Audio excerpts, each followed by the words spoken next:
about this seem to think that nobody has ever made a mistake in their life. How did you become so perfect? I genuinely am asking because so many of you continue to talk about Deshawn's mom like there was any reason for her to be alienated from her son. If there was any actual concerns about who she was as a mother, why did they not go the legal route? Why did they not legally get her rights taken away? Why did they never speak to anybody to stop her from seeing her son? No, they just decided to alienate her completely, ignore her, not answer her door, ignore police, all of that. You guys are not understanding. This is not people trying to save Deshawn. These are people who are keeping him away from her mother just to be petty and to be jerks. Stephanie is insecure and doesn't want his mother around. That's all this is. Deshawn has no reason to not be around his mother. No matter what you want to pull up from her past, she has a place to stay. He has a room there. She has a full-time job. What else do you want? There's another child there. She has a partner. She should be allowed to see her son. At a minimum, she should have never stopped being allowed to see her son. I don't care who the hell you are, but children are not pawns. I will say it again for you in the back. Children are not pawns in your games that you play. Free Deshawn. Period, point blank. And Stephanie, he is not your son. Stop calling him your son. Enough is enough. Grow up. There's a storm brewing around TikTok personality Stephanie Jenkins, and it's not just internet drama, it's a heartbreaking real-life situation involving a young boy named Deshawn, who's reportedly been separated from his mother in a way no child ever should be. Deshawn, once connected to both of his parents, has now become a child caught in the middle of an emotional tug-of-war that seems to have turned into something far more damaging. Before Stephanie became involved with Drew, Deshawn's father, things weren't perfect, but there was some level of balance. Despite the usual co-parenting struggles, Deshawn still had access to his mother, Desiree. They had visits, exchanged phone calls, and shared time together. It was a fragile arrangement, but it gave Deshawn love from both sides. But everything started to shift the moment Stephanie entered the picture. According to people familiar with the situation, the change was subtle at first: missed visits, delayed responses, excuses. Then it escalated. Messages from Desiree reportedly went unanswered. Deshawn's scheduled visits started getting cancelled or ignored. In some instances, Desiree allegedly showed up at the door hoping to see her son, only to be met with silence. No one answered. No one acknowledged her presence. It was as if she was being erased. As time went on, Deshawn's contact with his mother stopped entirely. No more calls. No more visits. No texts. Nothing. What's more disturbing is that this silence has stretched on for over 3 years. 3 years without a mother's embrace. 3 years without hearing her voice or seeing her smile. Those close to the situation are calling it what it is: intentional, calculated, and deeply harmful. This isn't co-parenting, it's alienation. Meanwhile, Deshawn's living conditions have reportedly deteriorated. Instead of a stable home, he's now living in a cramped motel room with Stephanie, Drew, and several other children. It's not a place designed for raising kids. It's overcrowded, chaotic, and lacking the basic environment a child needs to grow. There's no privacy, no routine, and no sense of safety, just survival. What makes matters worse is the way Deshawn is allegedly treated compared to Stephanie's biological children. Witnesses claim there's a stark difference. While her own children receive affection, attention, and validation, Deshawn is left out. He watches from the sidelines as they get hugs and kisses, while he sits with the quiet absence of his own mother. It's not just the lack of love that's painful, it's the message that he doesn't matter as much, that he's not worthy of the same kind of care. That kind of emotional exclusion doesn't just hurt in the moment, it shapes a child's entire sense of self-worth. One moment that raised serious concerns was seen during one of Stephanie's live streams. In the video, her daughter quietly approached her, just wanting to sit near her. She wasn't asking for the spotlight, she simply wanted closeness. But Stephanie refused. Repeatedly. The little girl tried to reason with her, saying she'd sit off camera and wouldn't speak, but Stephanie still pushed her away. The child eventually walked off with her head down, clearly hurt and disappointed, an image that struck a nerve with viewers, especially because it involved her own daughter. If that's the dynamic playing out publicly, people can't help but wonder what's happening privately, especially in the case of Deshawn. A child who once had love from both parents is now growing up surrounded by tension, neglect, and emotional distance. And while he may not fully understand what's happening or why, the effects are already setting in. He's living in a home where he's not treated equally, where he's constantly reminded of what he's missing, and where his cries for connection go unheard. If Stephanie can so effortlessly brush off her own daughter, a child who shares her blood, her DNA, her legacy, then it's truly painful to imagine how she treats Deshaun, a boy who isn't biologically hers. And sadly, we don't have to imagine. We've already seen it unfold. In her house, Deshaun doesn't just appear neglected, he feels invisible. Deshaun is tired of living in a fucking hotel room every single fucking day. I'm sure Deshaun wants to see and talk to his mother that he was taken from.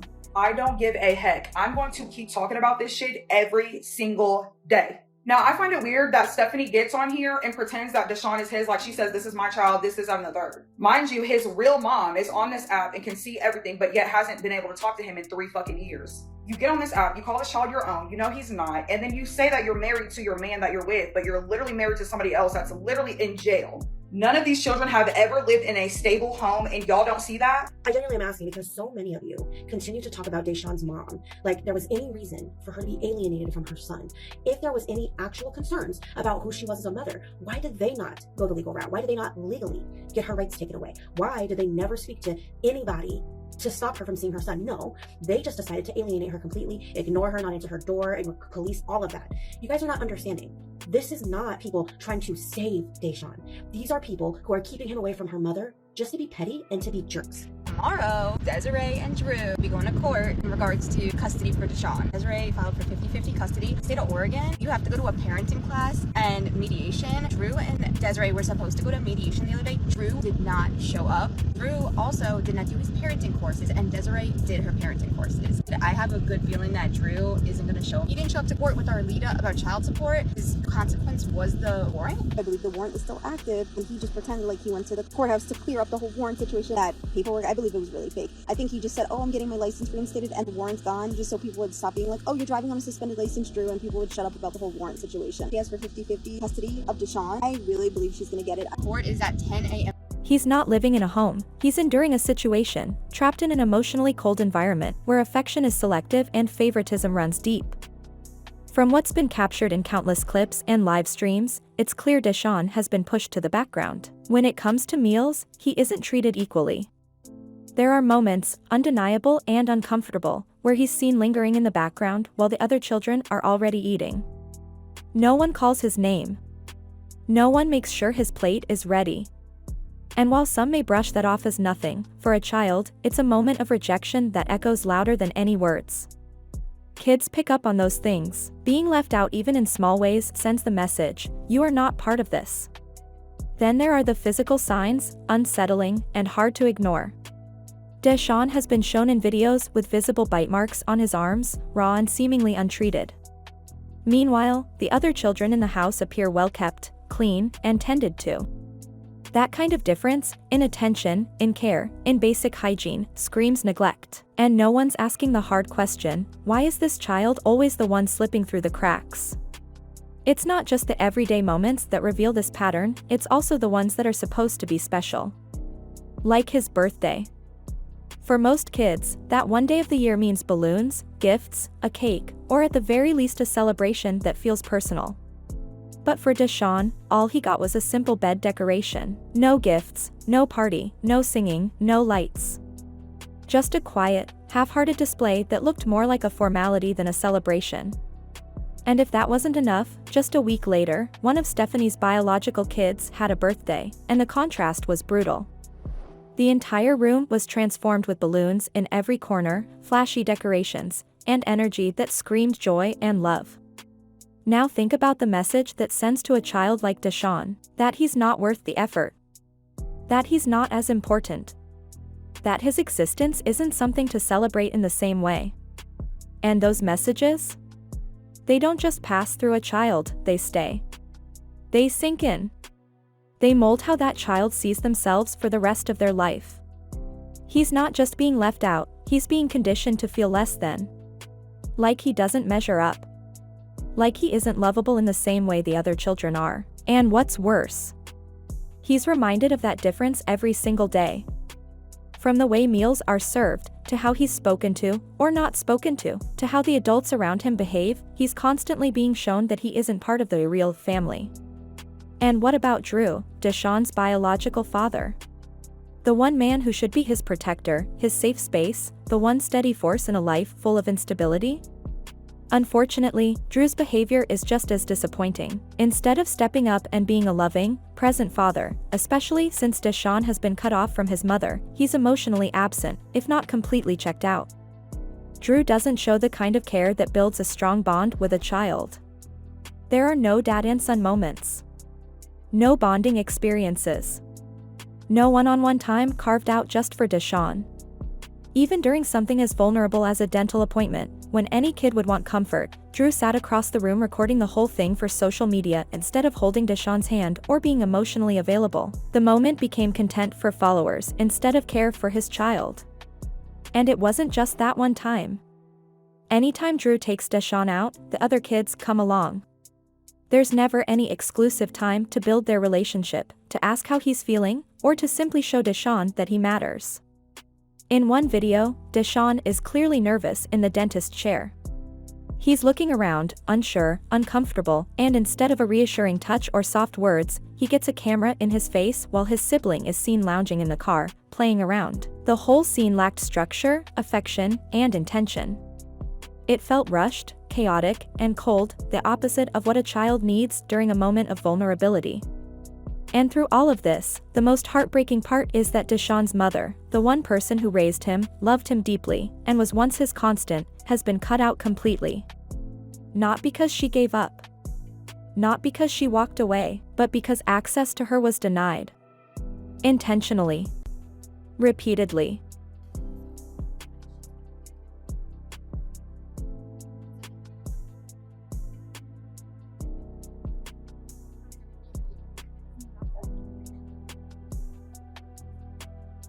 If I'm just gonna sit here and conversation, then I'm gonna have to just turn it back off.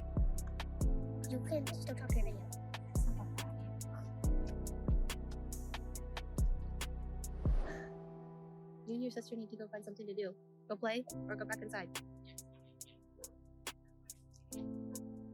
Here to cook breakfast on there and get it done at a decent time instead of the one burner situation.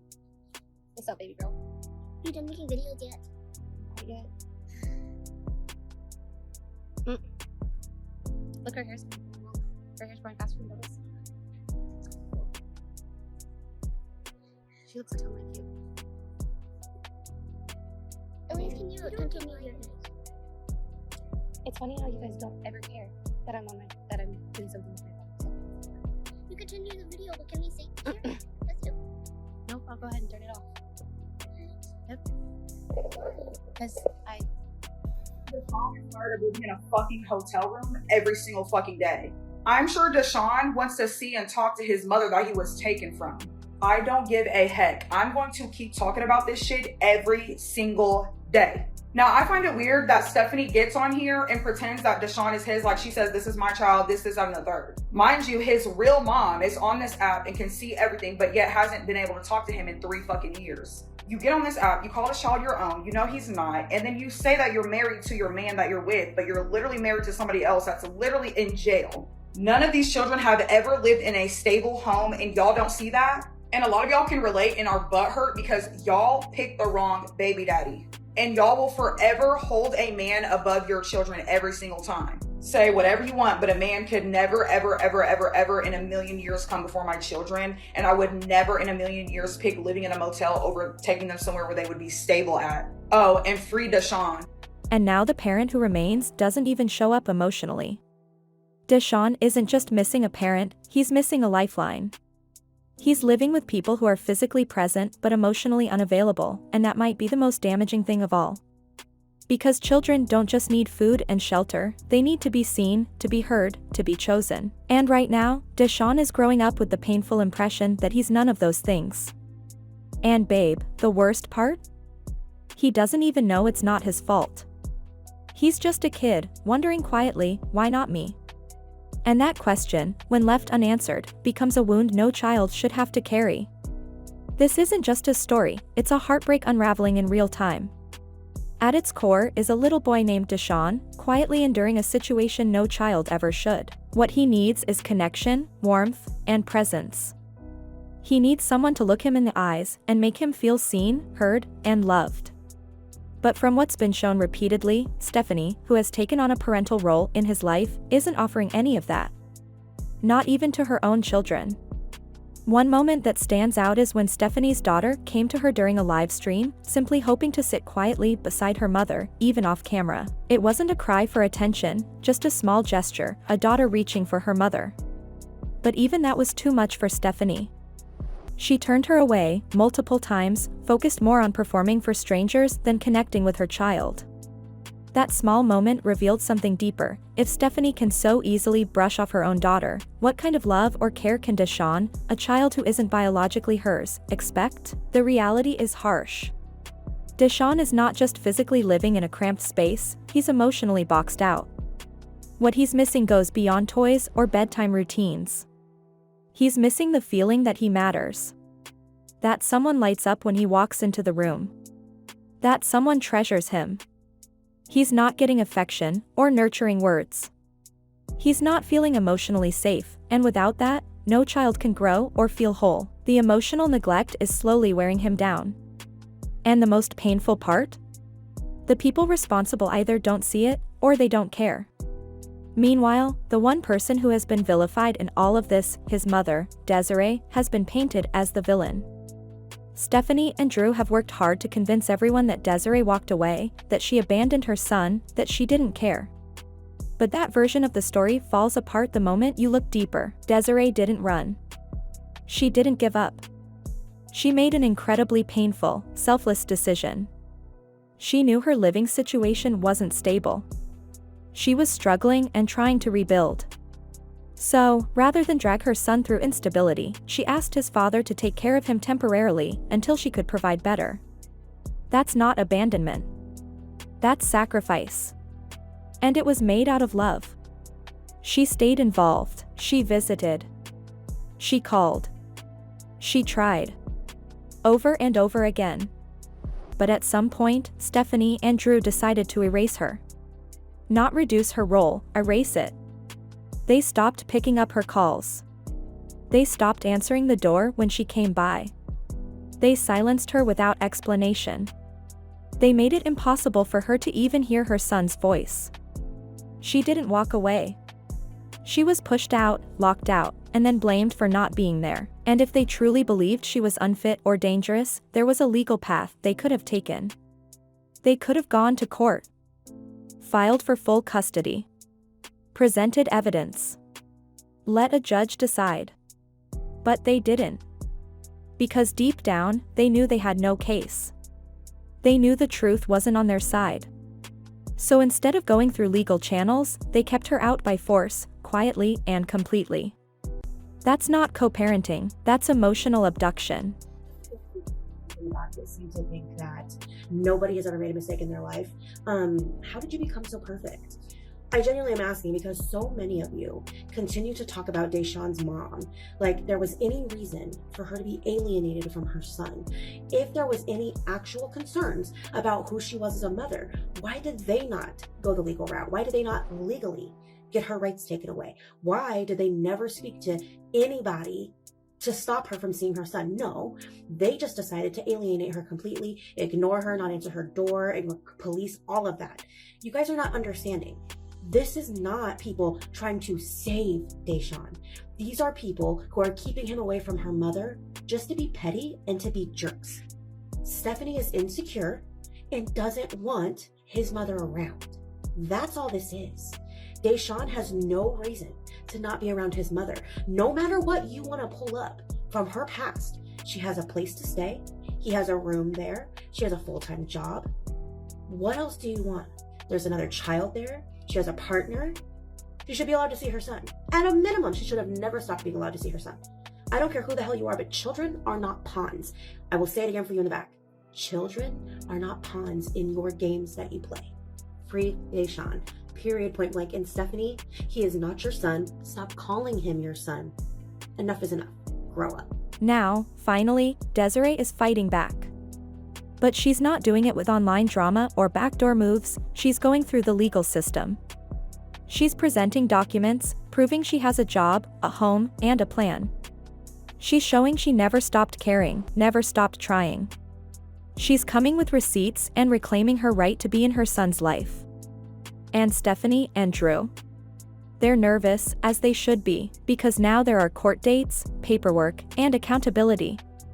No more hiding behind silence. And this means there's something that has been missing in Deshawn's life for far too long: hope. Hope that he will feel his mother's embrace again. Hope that he'll know he wasn't forgotten. Hope that the truth will rise above the noise. And when you look at the two futures that lie ahead for Deshawn, the contrast couldn't be starker. On one side, there's Stephanie and Drew, unemployed, constantly moving from one motel room to the next, living with uncertainty. Deshawn sleeps in a single room with 6 other people. No space of his own. No privacy. No structure. No calm. Just survival. And on the other side, there's Desiree. Employed. Stable. Ready to provide a home where he isn't just one of many, but the center of someone's world. A place where he gets one-on-one attention, where his feelings matter, where he is safe emotionally, physically, and mentally. Deshawn deserves that chance. Not just because it's right, but because he's a child who has been caught in the crossfire for far too long. And now, it's time to bring him back to the one place where he was never forgotten, his mother's arms. Desiree has worked hard to rebuild her life from the ground up. Today, she holds a full-time job and earns a consistent, reliable income. She's not just getting by, she's created stability. That stability includes a safe, clean apartment with 3 bedrooms. For Deshawn, this would mean more than just walls and furniture. It means his own room, a personal space where he can close the door, have his own bed, his own dresser, a place to keep his things, and most importantly, a place to feel like he belongs. In Desiree's home, there's structure. Meals are cooked and shared around the same time each night, offering him a sense of normalcy and routine. Clothes are neatly folded, not stuffed into bags. Nights end with warmth and reassurance, his mother tucking him in, reminding him that he is safe, loved, and cherished. This isn't just about providing a roof over his head. Desiree is emotionally ready, too. She hasn't just popped back into the picture out of nowhere. She's been trying for 3 long years to be a part of her son's life again. That kind of persistence and commitment doesn't come from someone who walked away. It comes from a mother who never stopped loving her child, who made a difficult decision to step back temporarily so she could come back stronger. And now, having rebuilt herself and her environment, she isn't just willing to take Deshawn in, she's prepared to give him the kind of life all children deserve, one grounded in love, security, consistency, and nurturing. What Deshawn is missing isn't limited to material things like toys or clothes. He's missing emotional safety. In one household, he's constantly fighting to be noticed, navigating chaos and unpredictability, and likely wondering if he matters at all. In the other, he would feel emotionally secure, free to be a child, to laugh without fear, to cry without shame, to be hugged without hesitation. He would know, without question, that he is loved unconditionally. The difference between where Deshawn is and where he could be isn't just physical, it's emotional and psychological. One reality demands that he toughen up, be quiet, and adjust to chaos. The other allows him to breathe, to feel seen, to grow up knowing that someone is always in his corner. One world is filled with uncertainty, instability, and survival mode. The other is built on intention, warmth, and the desire to do better for him. And yet, Stephanie continues to judge Desiree, often harshly and publicly, for the hardships she once faced. But let's not pretend Stephanie's past is spotless. She, too, has struggled. She has faced issues with substance use and even spent time in rehab. So has Drew. And now, they want others to believe they've changed, that they deserve to be parents. But if they're allowed to grow from their past, why can't Desiree be offered the same grace? Why is her recovery ignored while theirs is seen as redemption? Because maybe this entire custody situation isn't really about Deshawn's well-being. Maybe it's more about control. Maybe even financial incentives play a role. It's no secret that in some systems, more children can mean more government benefits. And while we can't confirm the intent behind their actions, it's hard to ignore the timing, the decisions, and the way they've handled Desiree's attempts to be involved. They didn't just set boundaries, they shut her out. They didn't open the door when she came. They didn't return her calls. They didn't offer supervised visits or mediated contact. They made her invisible in her own son's life. That's not parenting. That's alienation. That's manipulation. And it's wrong. Now, things are finally shifting. There is a court date approaching, a legal hearing that could determine Deshawn's future. It may not result in immediate full custody, but it could lead to small steps, supervised visits, phone calls, even overnight stays in the future. And those small steps matter. They represent progress. They give Deshawn the opportunity to feel his mother's love again. To hear her voice tell him that he was never abandoned, never forgotten. There's finally a path to justice, and with it, hope. Hope that a broken bond might begin to heal. Hope that a child who has been living in survival mode might finally feel safe. Hope that the truth is finally being acknowledged. So now, as this moment of accountability approaches, we ask you, what do you think? Should Desiree have the chance to be in her son's life again? Or should Stephanie continue to dictate Deshawn's future, despite everything we've seen? Let us know what you believe. Share your thoughts, and if this story has touched you, please like, comment, and subscribe to stay updated. Because this is about more than just one child. It's about every parent who's been pushed aside unfairly. Every child who has been denied the love of someone who fought to be there. Every home where pain took the place of love, and the long road it takes to turn that around. Deshawn deserves more. He deserves a life where he's not just surviving, but finally, fully living. Thanks for watching, and thank you for taking the time to really listen to Deshawn's story. This isn't just another internet drama, this is a real child, caught between adults and choices that will shape the rest of his life. If this touched your heart, if you believe every child deserves to feel safe, seen, and truly loved, then do us a favor, like this video, leave a comment with your thoughts, and don't forget to subscribe so you can stay updated as this story continues to unfold.